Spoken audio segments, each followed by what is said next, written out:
People often wonder how to recognize trafficking in persons.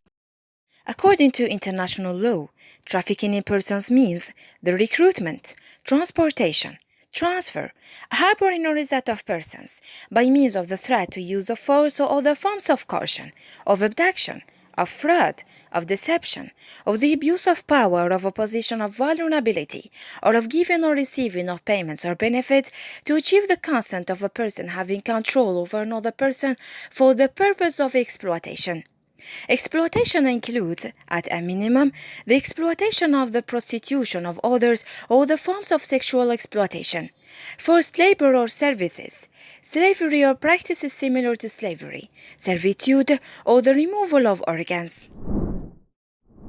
3 elements are necessary for trafficking to occur: the act, the means, and the purpose. The act corresponds to recruitment, transportation, transfer, harboring, or receipt of persons. The means corresponds to threat, force, deception, fraud, abuse of authority, kidnapping. The purpose is to obtain the consent of a person having authority over another person for the purpose of exploitation. There are different forms of exploitation. We can mention sexual exploitation, domestic servitude, forced labor, organ trafficking, forced begging, criminal activities, baby selling, and so on.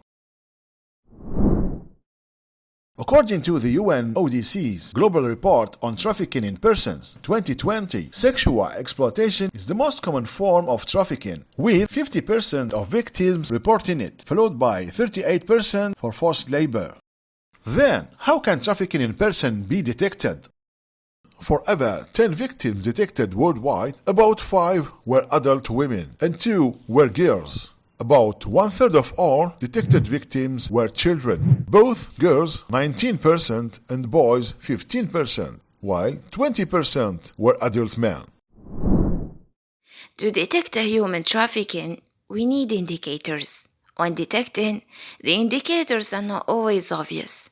Sometimes it takes several attempts to understand there is a trafficking situation. It's also important to know that it's a combination of indicators that will help determine whether or not a person has been trafficked. To better understand this, let's look at some indicators of trafficking. Also know that for children means the second component of trafficking is not necessary to prove trafficking situation.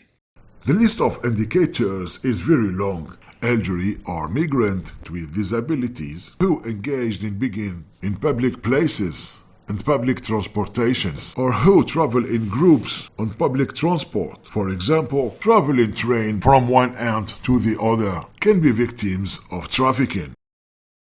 From another part, it is important to distinguish between trafficking in persons and smuggling of migrants, which is defined in Article 3A of the United Nations Protocol against the smuggling of migrants by land, sea, and air, which supplements the Convention against Transnational Organized Crime as the procurement in order to obtain directly or indirectly a financial or other material benefit of the illegal entry of a person into a state party who is not a national or permanent resident of that state.